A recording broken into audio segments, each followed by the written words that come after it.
El 3 de octubre de 1990, a las 4 de la tarde, en la bahía de Mónaco, una lancha motora que circulaba a más de 200 km por hora sobre el agua salió despedida, volcó y se hundió en cuestión de segundos. El piloto sobrevivió. El copiloto, Stefano Casiraghi, murió ahogado, atrapado en el casco invertido de la embarcación. Tenía 30 años. Era el padre de 3 niños de entre 6 y 3 años. Era el único hombre del que, por testimonio unánime de todas las personas que conocieron el matrimonio, Carolina de Mónaco había estado completamente enamorada. En el Palacio de los Grimaldi, en la roca sobre el Mediterráneo, sonó un teléfono. Carolina tenía 33 años cuando descolgó. No era la primera llamada así. 8 años antes, en septiembre de 1982, otra llamada, otra muerte. Su madre, Grace Kelly, 52 años, un barranco en la carretera de la Turbie. Carolina tenía 25 años entonces. 2 llamadas, 2 generaciones, 16 kilómetros cuadrados de Principado. Pero hay algo en la historia de Carolina de Mónaco que las 2 llamadas no explican. Algo que ocurrió antes de la primera y después de la segunda. Algo que tiene que ver con el tipo de persona que se construye cuando creces en el único lugar del mundo donde la tragedia llega por protocolo y el protocolo llega disfrazado de normalidad. Porque Carolina de Mónaco no es la princesa a la que le pasaron cosas terribles. Es la princesa que eligió cada vez qué hacer después. Y esa diferencia cambia todo lo que creías saber sobre esta historia. Pero primero hay que entender algo. El Principado de Mónaco tiene 16 kilómetros cuadrados. Es el estado soberano más pequeño del mundo después del Vaticano. En esos 16 kilómetros cuadrados, todo el mundo sabe todo de todo el mundo. Los Grimaldi no tienen privacidad, en el sentido en que el resto del mundo la conoce. Tienen protocolo, y el protocolo, cuando funciona bien, es la forma que tienen las instituciones de procesar en público lo que no pueden procesar en privado. Carolina aprendió eso antes de aprender a leer, y lo que aprendió después, en 67 años de existencia dentro de esa institución, es la historia que vamos a contar. Al final de este video vas a entender algo que la cobertura mediática de Carolina de Mónaco ha oscurecido durante 60 años. Que la historia de esta mujer no es una historia de desgracia acumulada. Es una historia sobre el precio que se paga cuando naces en el interior de una institución que necesita cosas de ti antes de que puedas necesitar cosas de ti misma. Vamos a ver qué tipo de infancia se tiene cuando tu casa es simultáneamente la sede de un gobierno soberano. ¿Qué clase de hombre era Philippe Junot? ¿Y por qué Carolina se casó con él sabiendo exactamente lo que sabía? Porque la muerte de Stefano Casiraghi fue el punto de inflexión que divide su vida en 2 mitades completamente diferentes. ¿Y qué hay detrás del tercer matrimonio, con Ernst August de Hannover, que es la parte de esta historia que la prensa europea contó peor, y que dice más sobre Carolina que cualquiera de las otras? Hay también algo que conecta la historia de Carolina directamente con la de Grace Kelly, que ya contamos en este canal. Un patrón que se repite, que Grace no pudo romper, y que Carolina intentó romper de formas que nadie que solo conociera las portadas de las revistas podría haber anticipado. Quédate hasta el final, porque lo que Carolina hizo en los años que nadie fotografió es más revelador que todo lo que salió en las revistas. Pero para entender qué hizo, primero hay que entender dónde nació, y nacer en ese lugar era, ya desde el principio, mucho más complicado de lo que parecía desde fuera. Carolina, Louise Marguerite Grimaldi, nació el 23 de enero de 1957 en el Palacio de los Grimaldi, en Mónaco. Primera hija de Rainiero III y Grace Kelly, su llegada fue portada internacional al día siguiente. No había elegido nada todavía, y el mundo ya tenía una opinión sobre ella. La vida cotidiana en el palacio tenía una especificidad que las fotos de las revistas nunca captaron con fidelidad. El Palacio de los Grimaldi tiene 187 habitaciones y funciona simultáneamente como sede del gobierno del Principado y como residencia familiar. Los funcionarios entran y salen. Las audiencias se celebran en salas que están a metros del comedor. El protocolo regula qué puerta se usa para qué función, a qué hora se come, quién saluda primero a quién y en qué circunstancias. Los 3 hijos de Grace Kelly crecieron aprendiendo esas reglas con la misma naturalidad con que los otros niños aprenden a cruzar la calle. Era lo que había que saber para vivir donde vivían. Lo que eso produce en los niños que crecen en ese entorno no es necesariamente trauma. Es una forma específica de inteligencia social que combina una comprensión muy temprana de cómo funcionan las instituciones con una dificultad para distinguir entre lo que uno siente y lo que se espera que uno sienta. La institución tiene sus propias emociones, sus propias narrativas, sus propios ritmos, y los niños que crecen dentro de ella las absorben antes de tener las herramientas para saber que lo están haciendo. Carolina lo absorbió todo, y tardó décadas en saber exactamente cuánto. Mónaco, en 1957, era un estado de 2 kilómetros cuadrados, 22.000 habitantes y una economía construida sobre el casino, el turismo y la visibilidad que Grace Kelly había multiplicado de forma espectacular desde la boda de 1956. El palacio era simultáneamente hogar familiar y sede de un gobierno. Esa mezcla de lo doméstico y lo institucional producía una vida cotidiana que habría resultado extraña para cualquier familia que no hubiera nacido dentro de ella. Carolina creció con su hermano Alberto, 1 año menor, y con Stephanie, 8 años menor. Grace Kelly era una madre que amaba a sus hijos con la intensidad de alguien que había renunciado a su carrera para tenerlos. Era también la princesa de Mónaco 7 días a la semana, con las obligaciones que ese título imponía, y con el temperamento de quien había aprendido a separar la vida pública de la privada con la disciplina que Hollywood le había enseñado. Rainiero era un padre presente en los momentos importantes, con la dificultad emocional específica de los hombres que confunden el ejercicio del poder con la expresión del afecto. Carolina, como primogénita de Grace Kelly, recibió desde muy pequeña la atención de ser el futuro simbólico del principado. Fue enviada al St. Mary's School de Ascot, en Inglaterra, donde fue una estudiante excepcional, políglota, lectora seria. Su profesora de literatura en Ascot la describió décadas después como la alumna más inteligente que había tenido en 20 años de enseñanza. De Ascot pasó a la Universidad de París para estudiar filosofía y letras. Tenía 18 años. Era 1975, y era la primera vez en su vida que existía fuera del alcance directo del palacio. Lo que ocurrió a continuación fue la primera gran crisis visible de la historia de Carolina, y fue también la primera vez que el mundo aprendió a malinterpretar lo que hacía. El mundo que Carolina habitaba en esos años parisinos era el de los hijos de las élites europeas, que circulaban entre los cafés de Saint-Germain y las fiestas del 7º arrondissement con la naturalidad de quien ha nacido con los códigos de acceso.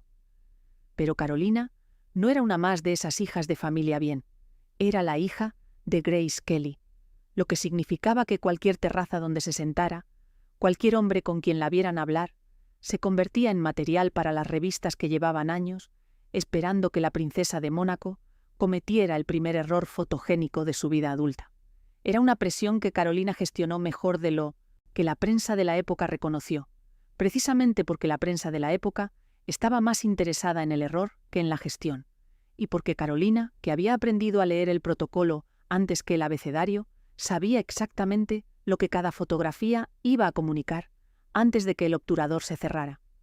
La relación de Carolina con su madre en esos años parisinos era también más compleja de lo que las versiones oficiales han tendido a presentar. Grace la llamaba, le preguntaba, le aconsejaba con la intensidad de alguien que había tomado decisiones similares a los 20 años y que sabía exactamente a dónde llevaban ciertos caminos. Carolina escuchaba. No siempre seguía el consejo, lo cual era exactamente lo que Grace había hecho con su propio padre cuando era joven. 2 mujeres inteligentes que se entendían demasiado bien para no chocar. París en la segunda mitad de los años 70 era exactamente lo que Carolina necesitaba y exactamente lo que el palacio temía.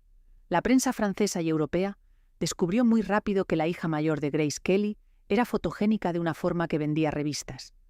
Las fotos de Carolina en las terrazas de Saint-Germain, en las fiestas del circuito social de la ciudad, empezaron a circular con una frecuencia que generó la primera crisis pública de su vida, antes de que ella hubiera decidido qué tipo de vida pública quería tener. Rainiero reaccionó con la combinación de indignación y control que era su respuesta por defecto. La convocó al palacio, le explicó que su comportamiento era incompatible con su posición. Carolina volvió a París. Siguió haciendo lo que hacía. Rainiero volvió a convocarla. Era el primer turno de un conflicto que duraría años. La prensa lo leyó como rebeldía.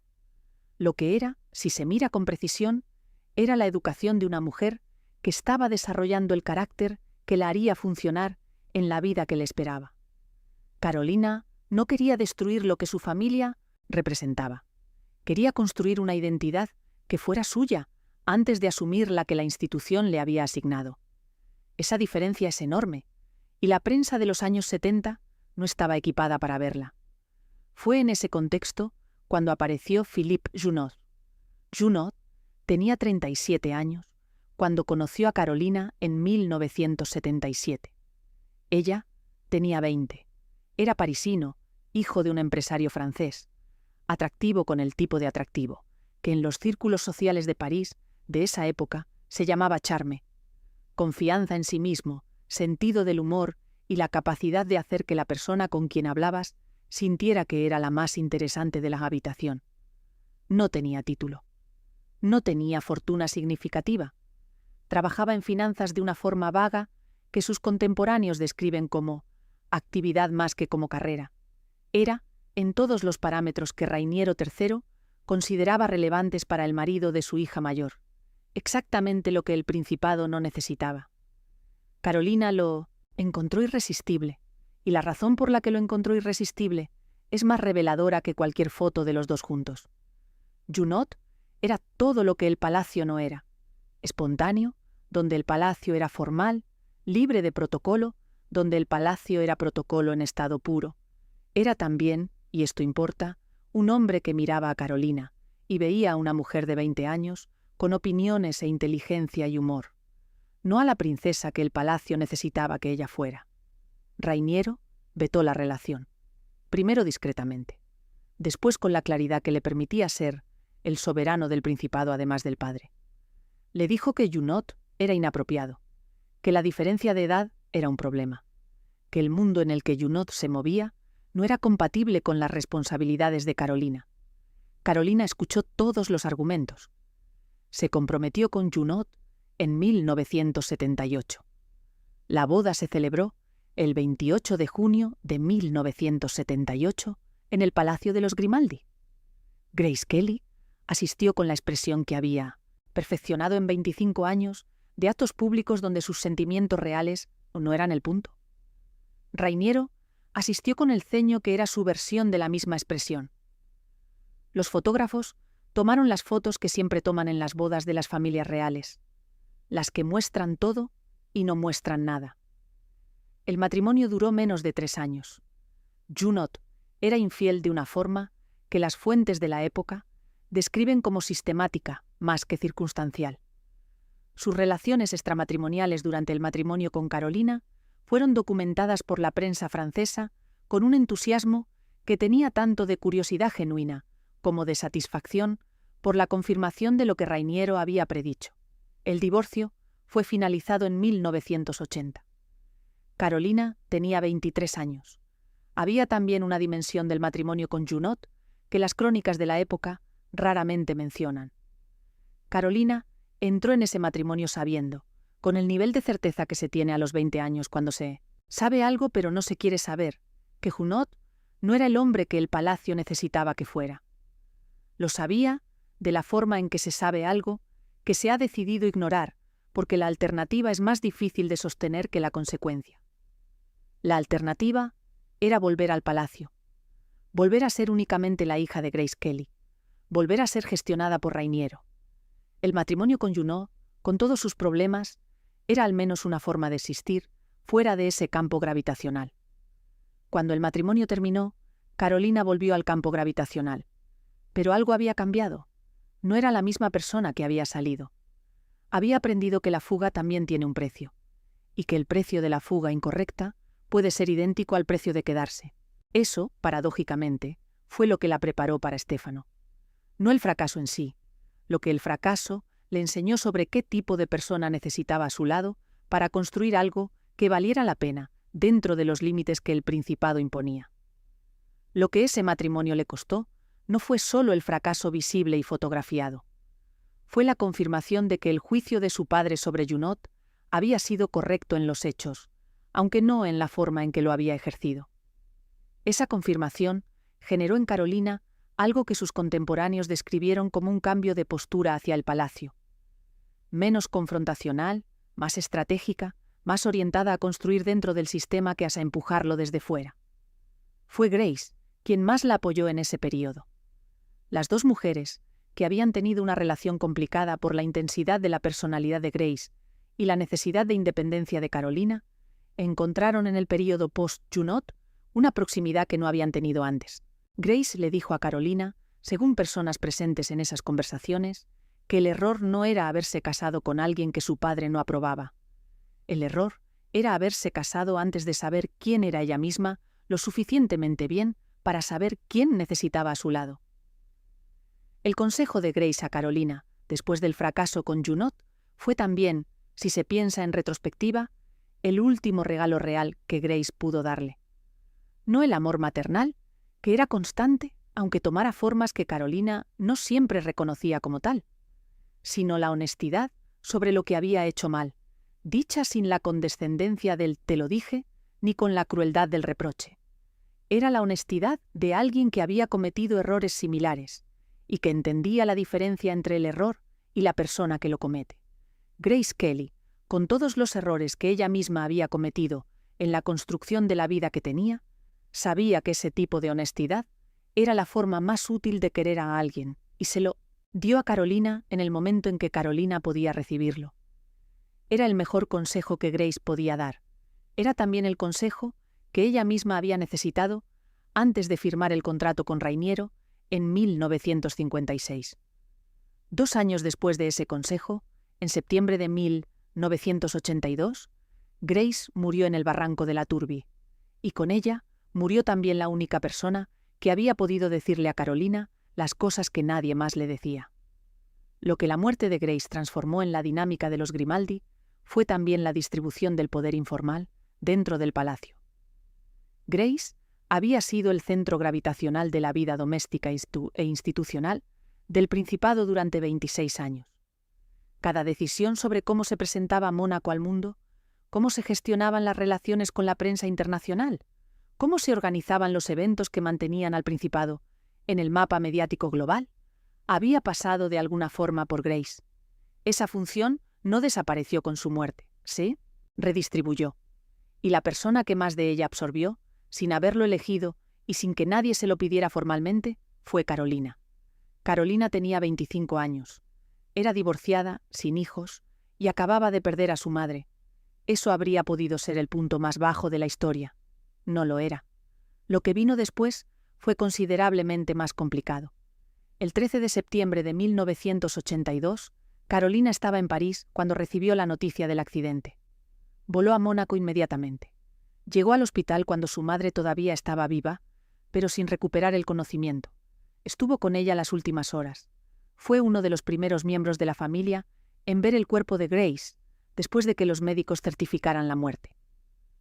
Lo que los medios documentaron fue la imagen exterior. Carolina de negro, el protocolo del funeral, la familia Grimaldi unida en el dolor público que las monarquías necesitan proyectar. Lo que los medios no documentaron fue lo que ocurrió en el interior del palacio en los meses que siguieron. La muerte de Grace transformó de forma inmediata la estructura funcional de los Grimaldi.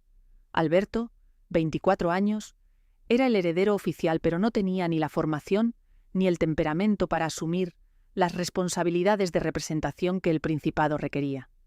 Stephanie tenía 17 años y estaba procesando el trauma de haber sobrevivido al mismo accidente que había matado a su madre. Rainiero estaba destrozado de una forma que las personas que lo vieron en ese período describen como la imagen de un hombre que ha perdido el centro de gravedad de su propia existencia. Carolina asumió el vacío, no de forma declarada, no con ningún título nuevo. Simplemente empezó a hacer lo que había que hacer. Acompañó a Rainiero en los actos que él no podía o no quería hacer solo. Se ocupó de Stephanie, con la mezcla de hermana mayor y figura materna que la situación requería.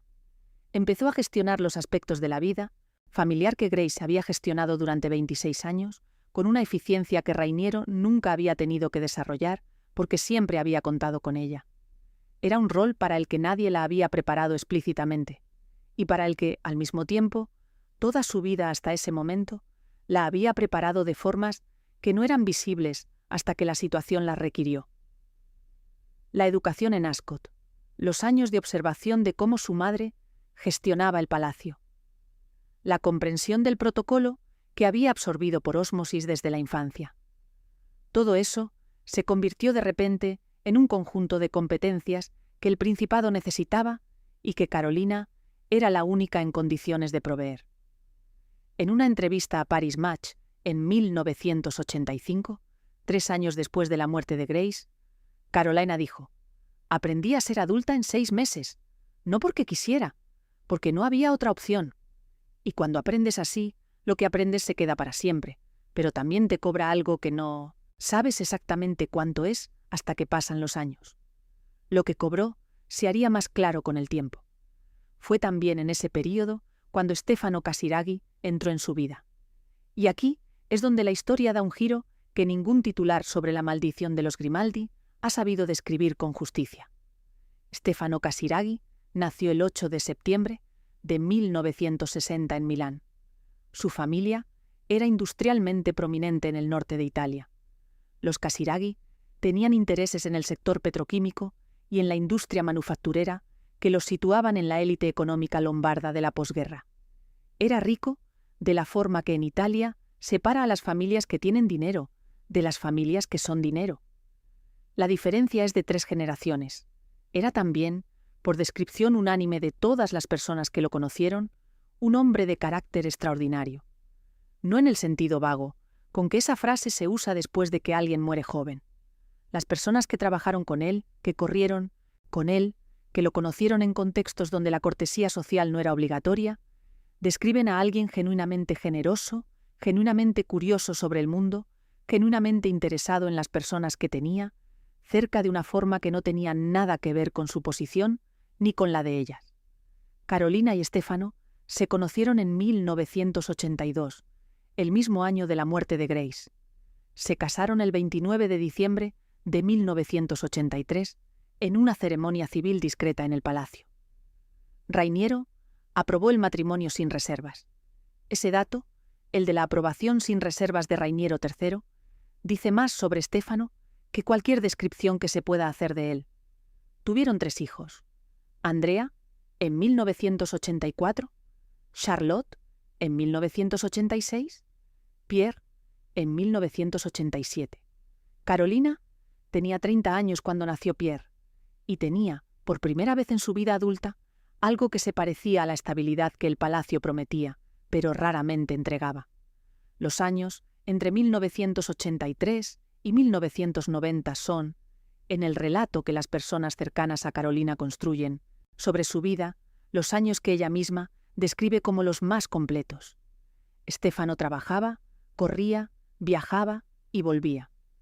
Carolina gestionaba el palacio, criaba a los hijos, representaba al Principado y encontraba en la relación con Stefano el espacio de privacidad real que ningún otro contexto de su vida le había podido dar completamente. Era también corredor de motonáutica offshore. En 1987, 1988 y 1989 ganó el campeonato del mundo de su categoría.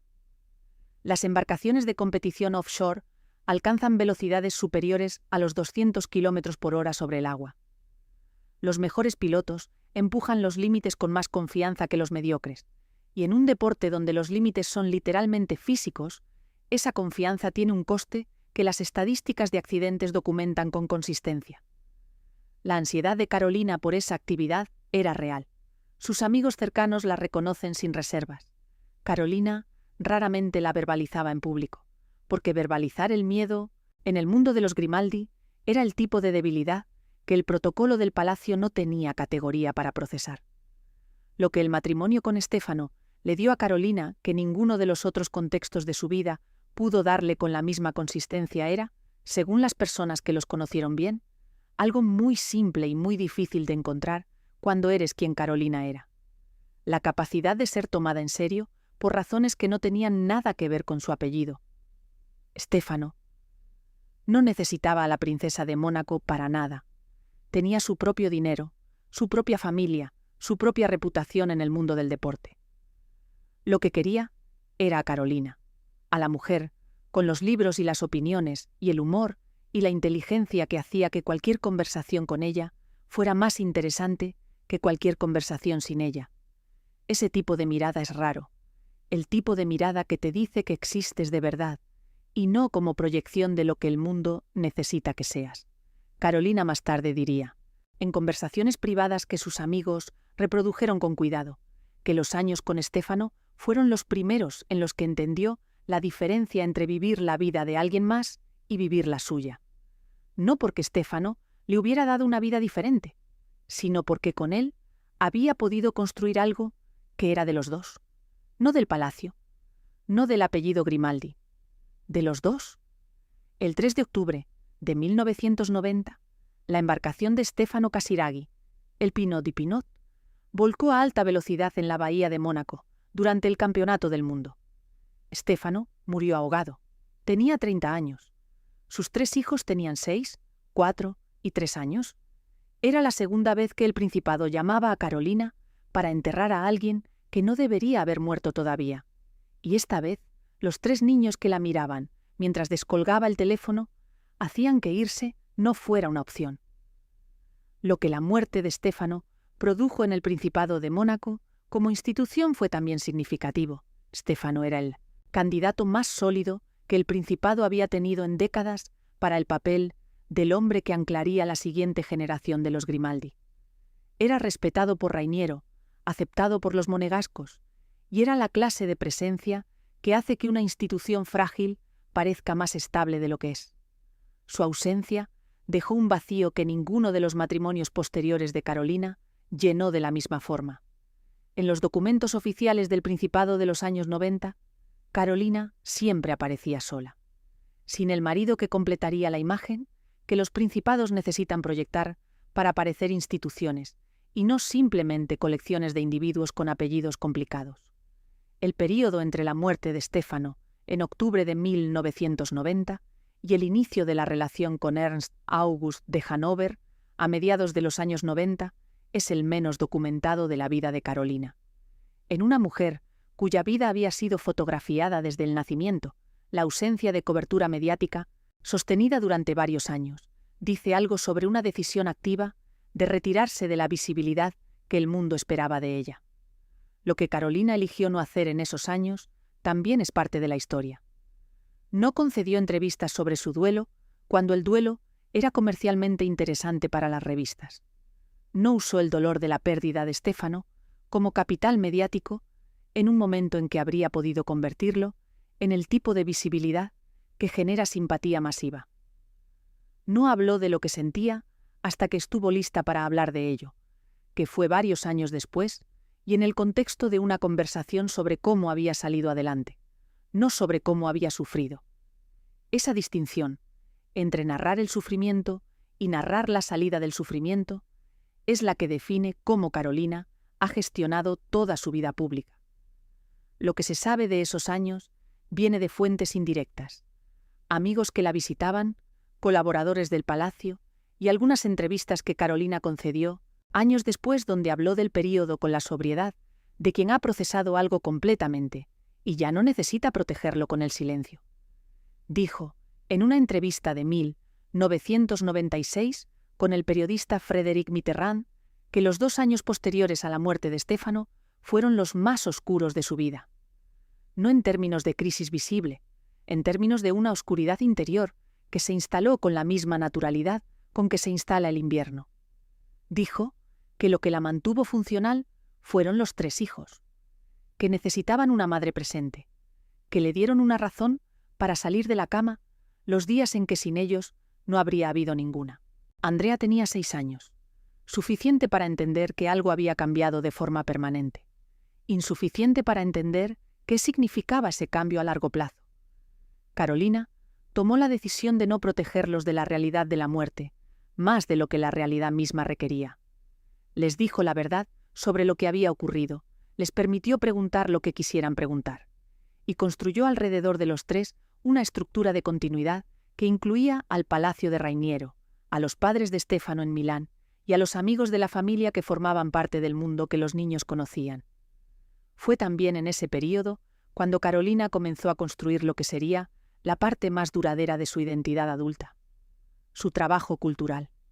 La Fundación Princess Grace, que su madre había fundado y que tras la muerte de Grace había quedado en un limbo institucional, fue relanzada bajo la dirección de Carolina con una seriedad que transformó un memorial en una institución. La Fundación financia becas para artistas jóvenes en danza, teatro y artes visuales, y bajo su dirección pasó de ser una obligación institucional a ser un proyecto con criterio propio. Asumió también la presidencia del Festival Internacional de Circo de Mónaco. El festival había sido fundado por Rainiero III en 1974 como un evento modesto dentro del calendario cultural del Principado. Bajo la dirección de Carolina, se convirtió en el festival de circo más importante del mundo en términos de prestigio y de los artistas que atrae. El premio Clown de Oro del Festival de Mónaco es hoy el equivalente en el mundo del circo al Oscar en el mundo del cine. Que eso sea así es resultado directo del trabajo de Carolina durante 4 décadas. No es un resultado que se produzca solo. Fue también en ese periodo cuando la relación con Karl Lagerfeld, que existía desde antes, se profundizó hasta convertirse en una de las amistades más genuinas y más documentadas de su vida adulta. Lagerfeld era en esa época el director creativo de Chanel. Era selectivo hasta la crueldad con sus relaciones personales. La mantuvo durante 30 años hasta su muerte en 2019. Dijo de Carolina en más de una entrevista que tenía el mejor ojo para la ropa de cualquier mujer que hubiera conocido. Era un elogio que hacía referencia no solo al gusto, sino a la comprensión. Carolina entendía qué comunicaba la ropa y por qué, con la misma claridad con que Jackie Kennedy había entendido qué comunicaba el vestido rosa Chanel en Dallas. Charlotte Casiraghi estudió filosofía en la Sorbona, no porque el palacio lo requiriera, sino porque quería. Defendió su tesis sobre Spinoza, con la misma seriedad con que Carolina había defendido su independencia frente a Rainiero, sin pedir permiso y sin esperar que el mundo encontrara la decisión coherente con el apellido. Cuando Gucci le ofreció la dirección artística, en 2021, fue porque Charlotte había demostrado durante años que tenía criterio propio sobre la moda y sobre la cultura, no porque fuera nieta de Grace Kelly. Esa distinción entre el mérito propio y el apellido es exactamente el tipo de distinción que Carolina pasó décadas intentando que el mundo hiciera sobre ella. Sus hijos la consiguieron de formas que Carolina no pudo. Hubo también una relación larga con Vincent Lindon, el actor francés, que sus contemporáneos describen como más seria de lo que la cobertura mediática de la época reflejó, y una construcción gradual de una identidad que era la suya independientemente de con quién estuviera. Presidenta de instituciones, patrona de fundaciones, referencia del mundo del diseño europeo, por razones que iban más allá del apellido. Era, en definitiva, una mujer de casi 40 años que había sobrevivido 2 pérdidas mayores, un matrimonio fallido y una década de responsabilidades institucionales que no había elegido, y que había llegado al otro lado con algo que, con todas las reservas que el término requiere después de lo que había vivido, podría llamarse integridad. Hay una fotografía de Carolina de ese período que circuló en la prensa francesa y que los editores de foto eligieron repetidamente porque capturaba algo que las fotos de protocolo raramente capturan. Es una foto de Carolina sola, en la terraza de una casa que no es el palacio, mirando al mar. No está posando. No sabe que la fotografían, o si lo sabe, ha decidido no importarle. La expresión no es la de la princesa, ni la de la viuda, ni la de la mujer elegante que aparece en las galas. Es la expresión de alguien que está pensando en algo que no tiene nada que ver con nadie que la mire. Es la expresión más privada que existe, y es la que la prensa eligió publicar precisamente por eso. Carolina nunca comentó esa fotografía. En esos años de reconstrucción, Carolina también desarrolló su voz pública en el mundo de la moda con una profundidad que el mundo tardaría en reconocer. No como musa, ni como cliente, sino como interlocutora. Las conversaciones que mantuvo con Lagerfeld durante décadas sobre qué comunica la ropa, sobre la diferencia entre el estilo y la moda, sobre por qué ciertas prendas funcionan en ciertos contextos y otras no, eran conversaciones de igual a igual entre dos personas que habían pensado mucho sobre el mismo problema desde ángulos completamente diferentes. Lagerfeld, que no elogiaba nada ni a nadie que no se lo mereciera, dijo de Carolina que era la única persona con la que había podido hablar de ropa durante horas sin que la conversación se convirtiera en monólogo. Fue entonces cuando Ernst August entró en escena. Y la historia, que parecía haber encontrado un equilibrio, volvió a complicarse, esta vez de una forma que el mundo no entendió, ni siquiera los que la querían. Ernst August de Hannover era, cuando Carolina lo conoció a mediados de los años 90, el jefe de la Casa Real de Hannover. En términos de pedigrí dinástico europeo, la Casa de Hannover era de primera categoría. Los reyes Jorge, primero, segundo y tercero de Gran Bretaña, habían sido también electores y reyes de Hannover.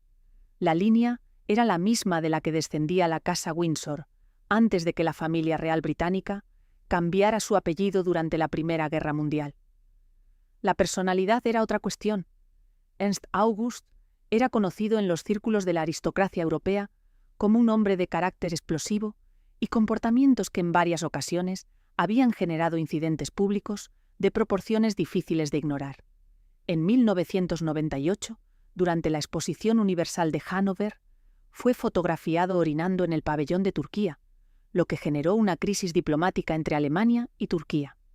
En 2000, fue acusado de agresión por un vecino en Austria. Su reputación en los círculos diplomáticos europeos era la de alguien cuya posición protegía comportamientos que en cualquier otra persona habrían tenido consecuencias inmediatas.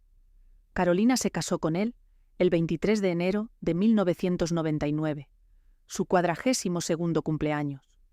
La boda fue civil y discreta, en el Palacio de Mónaco, sin 40 miembros de casas reales, sin la cobertura de Vogue. Tuvieron una hija, Alexandra, nacida en 1999. El mundo encontró el matrimonio desconcertante. La mujer, admirada por su elegancia, su inteligencia y su compostura, se había casado con alguien cuyo comportamiento público era exactamente lo contrario de todas esas cosas. Las teorías se multiplicaron. La más gentil, que Carolina había elegido a alguien que no necesitara ser protegido, porque después de Stefano ya no le quedaba energía para proteger a nadie. La menos gentil, que el título de Hannover había pesado más de lo que Carolina habría admitido en ningún contexto público. Hay también una dimensión del tercer matrimonio que la prensa de la época no consideró, porque no la veía como relevante: el momento en el que se produjo. Carolina tenía 42 años en 1999. Llevaba 9 años viuda de Stefano. Había construido sola una carrera, había criado sola a 3 hijos, había gestionado sola las responsabilidades institucionales que el palacio le demandaba. Cuando alguien que ha hecho todo eso durante casi una década decide casarse, no lo hace desde la misma posición desde la que se casa a los 20 años. Lo hace desde una posición de alguien que ha demostrado que puede vivir sin necesitar a nadie para funcionar, y que por eso, cuando elige a alguien, la elección es genuinamente suya, de una forma que ninguna de las anteriores había podido ser completamente. Pero hay una tercera lectura que ningún editorial de la época propuso, y que es, retrospectivamente, la más honesta. Carolina se había pasado 20 años construyendo una identidad propia dentro de los límites de lo que el palacio y la prensa consideraban aceptable para ella. El primer matrimonio había sido la rebeldía visible. El segundo había sido la demostración de que podía funcionar dentro del sistema. El período de los 90 había sido la construcción solitaria de algo genuinamente suyo. Y el tercer matrimonio, con todo lo que Ernst August era y con todos los problemas que traía consigo, fue quizás la primera decisión completamente personal que Carolina tomó desde que tenía 20 años. No para el Principado, no para la prensa, no para demostrar nada a nadie, para ella. Que esa decisión produjera fricciones institucionales de las que Alberto tuvo que ocuparse, que generara la cobertura mediática más crítica de la vida de Carolina, y que terminara en separación, no la invalida como decisión, la define, porque las decisiones tomadas para uno mismo raramente son las más cómodas para el mundo que las observa. Rainiero III murió el 6 de abril de 2005. Tenía 81 años.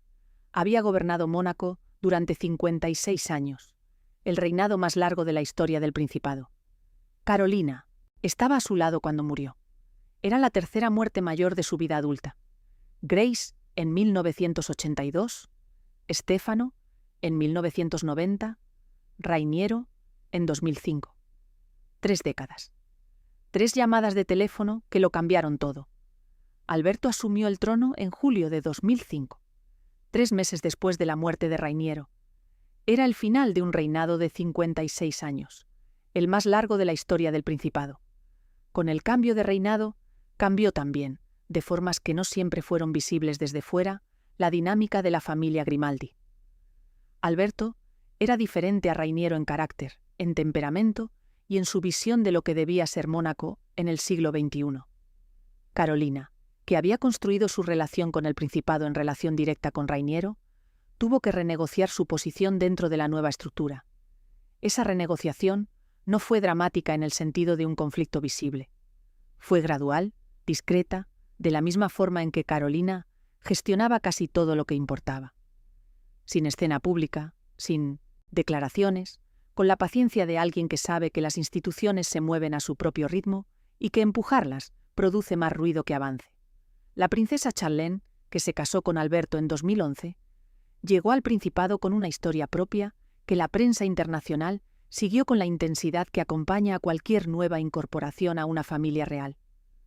La relación entre Carolina y Charlene ha sido descrita por la prensa monegasca con la misma consistencia con que esa prensa describe casi todo lo relacionado con la familia Grimaldi, desde fuera, con inferencias y pocas fuentes directas. Lo que sí puede decirse es que Carolina estuvo presente en Mónaco durante los períodos prolongados de ausencia de Charlene por razones de salud, cumpliendo funciones de representación que el protocolo requería que alguien cumpliera. Era, otra vez, el patrón de toda su vida. Cuando hay un vacío en la institución, Carolina lo llena. No porque nadie se lo pida, porque es lo que sabe hacer y porque no sabe cómo no hacerlo. Y aquí es donde la historia de Carolina de Mónaco hace algo que ninguna historia de maldición real debería poder hacer. Aquí es donde la historia da la vuelta sobre sí misma y te obliga a releer todo lo anterior con ojos diferentes. Porque lo que Carolina hizo con esas 3 décadas de pérdidas no fue sobrevivir, fue construir. Y la evidencia de esa construcción está en el único lugar donde las historias de este tipo dejan prueba duradera, en los hijos. Andrea Casiraghi nació en 1984.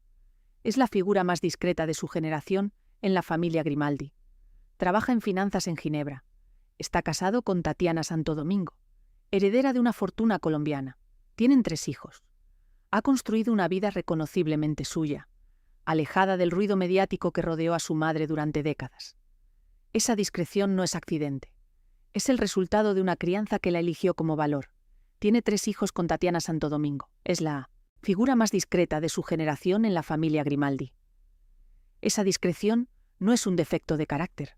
Es una elección tomada por alguien que ha visto de cerca lo que la visibilidad le costó a su madre y que ha decidido que el precio es demasiado alto para pagarlo por defecto. Si un día tiene algo que decir públicamente, lo dirá. Mientras tanto, trabaja. Hay en los 4 hijos de Carolina un denominador común que sus distintos caracteres y sus distintas elecciones no ocultan. Todos construyeron vidas que son reconociblemente suyas. No son prolongaciones del proyecto del palacio, ni versiones de sus padres. Son personas.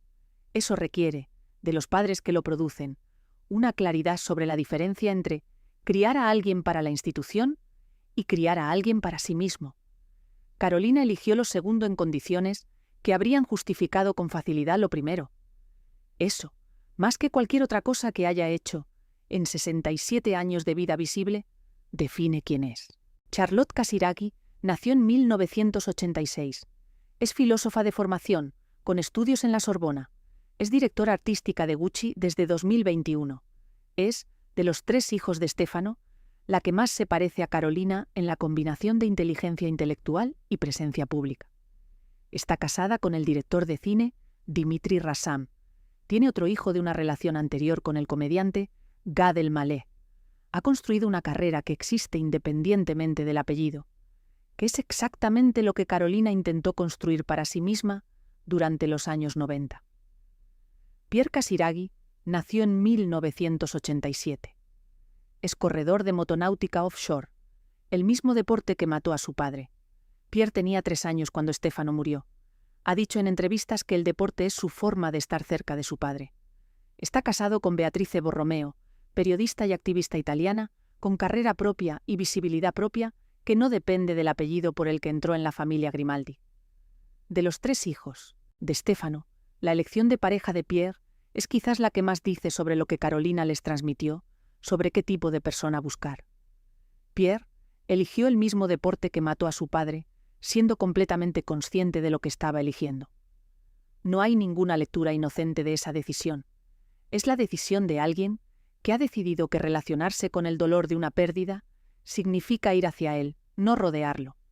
Si eso es sano o no es una pregunta que los psicólogos pueden responder con más autoridad que este canal. Lo que sí puede decirse es que es una decisión que Carolina no intentó impedir, lo cual dice algo sobre el tipo de madre que es y sobre lo que decidió transmitir a sus hijos sobre cómo se procesa la pérdida. Está casado con Beatrice Borromeo, periodista y activista italiana, que construyó su carrera antes de entrar en la familia Grimaldi y que la mantiene con independencia de ella. Es la elección de pareja de sus hijos la que quizás dice más sobre lo que Carolina les enseñó.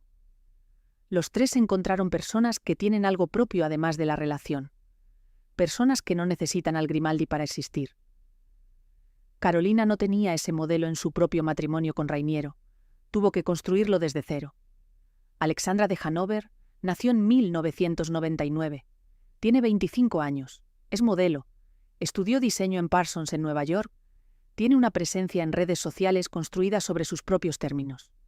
Nació cuando el capítulo más oscuro ya había pasado y tiene la distancia con el drama familiar que produce eso. Los 4 hijos de Carolina tienen en común algo que sus distintas personalidades y sus distintas elecciones no oscurecen. Construyeron vidas que son reconociblemente suyas. No son prolongaciones del proyecto del palacio. No son versiones de sus padres. Son personas. Eso no es un accidente. Es el resultado de decisiones de crianza tomadas en condiciones que habrían justificado decisiones completamente diferentes. Carolina de Mónaco preside hoy el Festival Internacional de Circo de Mónaco, la Fondation Princess Grace y el Bal de la Rose, la gala benéfica más importante del calendario monegasco. Gestiona esas funciones con la consistencia de 4 décadas de trabajo que nadie le pidió que hiciera y que no ha abandonado en ningún momento. Sigue siendo la figura más intelectualmente prominente de la familia Grimaldi, papel que ocupa sin título oficial, que lo formalice y sin necesitar ese título para que sea evidente. La separación de Ernst August se hizo efectiva en los años posteriores a la muerte de Rainiero. El proceso fue complicado por la legislación alemana sobre el patrimonio de la Casa de Hannover. Carolina conservó el título de princesa de Hannover, que es el que aparece en su documentación oficial. En Mónaco es simplemente la princesa Carolina, que es el único título que ha sido suyo desde que nació. El matrimonio con Ernst August generó también fricciones institucionales para el Principado de Mónaco, que Alberto, que había asumido el trono a la muerte de Rainiero en 2005, tuvo que gestionar con la paciencia que requieren los problemas que no puedes resolver sin resolver primero al miembro de tu familia que los produce. Los incidentes públicos de Ernst August no eran el tipo de cobertura mediática que un principado pequeño y dependiente del turismo y la reputación necesita. Y la posición de Carolina, defendiendo públicamente su decisión personal mientras el principado gestionaba las consecuencias institucionales de ella, era exactamente la tensión entre lo individual y lo institucional que había definido toda su vida adulta. Lo que las personas cercanas a Carolina ofrecían como explicación del matrimonio era más matizado que las teorías que circulaban en la prensa. Describían a un hombre que en privado, con Carolina, era diferente al que aparecía en los incidentes públicos, más vulnerable, más consciente de sus propios límites. Puede ser cierto. También puede ser la descripción que hacen las personas que quieren a alguien y que necesitan que lo que ese alguien eligió tenga una lógica que desde fuera no es visible. Las dos cosas son posibles simultáneamente. Y la ambigüedad entre las dos es exactamente el tipo de ambigüedad que las historias de las personas reales contienen y que las narrativas de maldición eliminan porque la ambigüedad no cabe en los titulares. Hay una última cosa que decir sobre esta historia, y es la cosa que justifica haberla contado entera, desde la primera llamada de teléfono hasta aquí. Hay un patrón en la historia de Carolina de Mónaco que es también el patrón de Grace Kelly, aunque en una clave diferente, y que conecta esta historia con las que hemos contado antes en este canal, sobre Jackie Kennedy, sobre las hermanas Miller, sobre Carolyn Bessette. Es el patrón de la mujer que nace dentro de una institución que tiene necesidades propias antes de que ella pueda tener las suyas, que aprende a servir a esas necesidades de la forma en que solo se aprende cuando no hay alternativa, y que en el proceso pierde y gana cosas en proporciones que nadie ha calculado de antemano y que nunca resultan ser las que cualquier observador exterior habría predicho. Grace Kelly llegó al palacio eligiendo. Eligió a Rainiero, eligió Mónaco, eligió abandonar Hollywood. Carolina no eligió nada de lo que definió su vida antes de los 25 años. Nació dentro, y tuvo que construir la elección dentro de un espacio que alguien más había diseñado antes de que ella existiera. El siglo XX, Monegasco fue el siglo de dos mujeres, que redefinieron lo que ese palacio podía contener. Grace lo redefinió desde fuera hacia adentro, trayendo lo que el Principado no tenía, y pagando por ello con lo que ella no pudo conservar. Carolina lo redefinió desde dentro hacia afuera, expandiendo los límites de lo que se esperaba de ella, hasta el punto en que esos límites dejaron de ser los únicos referentes. Las dos formas de redefinición son necesarias para entender lo que Mónaco es en el siglo XXI, y ninguna de las dos puede entenderse sin la otra. La diferencia entre las dos es la diferencia entre elegir un destino y nacer en él. En ambos casos, el palacio ganó lo que necesitaba. Las dos mujeres pagaron lo que el palacio costaba, y las dos encontraron formas de no ser solo lo que el palacio necesitaba que fueran. La etiqueta de maldición que rodea el nombre de los Grimaldi es comprensible. Las pérdidas son reales, el dolor es verificable, pero la maldición implica pasividad. Implica que lo que ocurre les ocurre a las personas sin que ellas tengan agencia sobre el resultado. Carolina de Mónaco no ha sido pasiva, ha sido exactamente lo contrario. Hay una conversación que Carolina tuvo con la periodista Marie-Dominique Lelièvre en 2003 que sus biógrafos citan como la más reveladora de esa época. Lelièvre le preguntó cómo definía la felicidad después de todo lo que había vivido. Carolina respondió que la felicidad no era un estado, sino una práctica, que consistía en elegir qué mirar y qué no mirar de lo que tienes delante, y que esa elección había que tomarla cada día porque ningún día era igual al anterior. Era la respuesta de una mujer que había decidido no esperar a que las circunstancias fueran las correctas para encontrar algo que valiera la pena en ellas. Era también, si se piensa en lo que había vivido hasta los 46 años, la respuesta más honesta que podía dar. Ha sido la persona que recoge lo que la institución rompe y lo mantiene funcionando mientras el mundo mira a otro lado, que cría a 4 hijos que son personas, que construye una carrera cultural en los márgenes de tiempo que el protocolo le deja, que toma decisiones que no le gustan al mundo y luego sigue apareciendo cuando el mundo ha pasado página. Stéphanie de Mónaco, su hermana menor, dijo en una entrevista: «Carolina es la persona más valiente que conozco, no por las cosas grandes y visibles, por las pequeñas, por la forma en que llega a los actos cuando no quiere llegar, por la forma en que sonríe en las fotografías, los días en que sonreír es lo último que le apetece hacer. Me enseñó que el coraje raramente se parece a lo que el cine dice que se parece. La mayoría de las veces se parece a hacer lo que toca, cuando lo que toca no es lo que quieres». Carolina de Mónaco nació el 23 de enero de 1957. Ha enterrado a 3 de las 4 personas que más importaron en su vida. Ha criado a 4 hijos que tienen vidas propias. Ha trabajado durante 40 años en instituciones que nadie le pidió que transformara. Ha sobrevivido 3 matrimonios. Ha seguido apareciendo. Ese último punto, el de seguir apareciendo, es el que las crónicas de sociedad raramente cuentan como lo que es. Una decisión tomada cada día durante décadas, no una condición, una elección. Hay algo que el protocolo del Principado de Mónaco nunca podrá codificar ni en un título ni en un cargo oficial. La diferencia entre las personas que heredan una institución y las personas que la sostienen cuando nadie la sostendría si ellas no lo hicieran. Carolina es esa segunda categoría. Lo ha sido durante 40 años. Y seguirá siéndolo hasta que decida que ya es suficiente, que es una decisión que solo puede tomar ella, y que por ahora no ha tomado. Carolina de Mónaco nació el 23 de enero de 1957. Ha enterrado a 3 de las 4 personas que más importaron en su vida. Ha criado a 4 hijos, que son personas reconocibles con vidas propias. Ha trabajado durante 4 décadas en instituciones que nadie le pidió que transformara. Ha sobrevivido 3 matrimonios con resultados distintos. Ha seguido apareciendo, 67 años, todavía aquí. Lo cual, si lo piensas, es lo opuesto exacto de una maldición. El siglo XX monegasco produjo 2 mujeres que definieron lo que significaba ser princesa de Mónaco, de formas que ningún manual de protocolo podía haber anticipado. Grace llegó de fuera, eligió el palacio y descubrió que el palacio tenía sus propias exigencias que no estaban en el contrato. Carolina nació dentro, no tuvo elección sobre el palacio, y construyó dentro de él algo que se parece más a una vida propia de lo que su punto de partida habría hecho pensar posible. La etiqueta de maldición sirve para vender titulares, no sirve para entender a Carolina de Mónaco.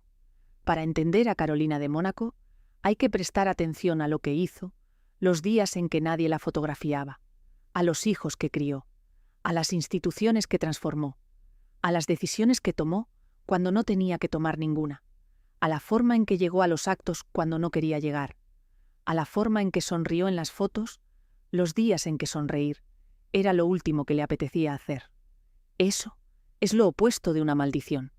Eso se llama, con la precisión que el término requiere y con todas las reservas que una vida de 67 años merece, voluntad.